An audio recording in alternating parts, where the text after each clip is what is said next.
Rihanna humb $400 milion. Forbes zbulon arsyet pas rënjes së pasurisë së saj.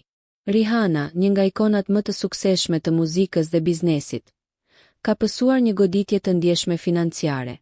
Sipas listës më të fundit të Forbes për gratë më të pasura që e kanë ndërtuar vetë pasurinë në SHB, vlera neto e saj ka rënë nga $1.4 miliard në $1 miliard, një ulje prej 29 %. Rënja vjen pavarësisht suksesit të vazhdueshëm të markës së saj të famshme, Fenty Beauty, dhe pranisë së saj të qëndrueshme në tregun global.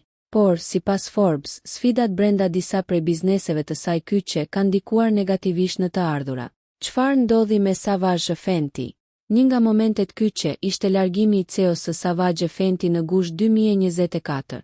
Ish drejtuesi i markës u largua për të marrë postin e CEO-s së Victoria's Secret, një zhvillim që thuhet se ndikoi në ecurinë e brendit të brendshmeve të Rihannas. Fenty Beauty pa rritje, pavarësisht zgjerimit në Kinë. Ndërkohë, edhe pse Fenty Beauty mbeti stabil në shitje, mungesa e një rritjeje të ndjeshme dhe sfidat në tregun kinez, ku Rihanna zgjeroi praninë e markës së saj në partneritet me gigantin LVMH, kanë kontribuar në këtë rënje të përkohshme të pasurisë së saj. Rihanna mbetet ndër më të pasurat dhe më aktive se kurrë. Megjithatë, ajo renditet ende 35 ta në listën e Forbes, përkrah emrave si Oprah Winfrey, Beyoncé, Kim Kardashian, Serena Williams dhe Taylor Swift. Pavarësisht sfidave financiare, Rihanna mbetet aktive në botën e modës dhe kozmetikës.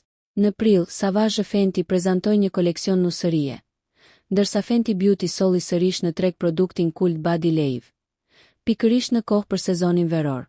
Nëse ju pëlqeu kjo video, shkoni në kanalin e YouTube-it Big VIP Albania Kosova, që e gjeni në bio. Mos harroni që të bëni subscribe dhe të klikoni butonin e ziljes që të informoheni për videot më të reja.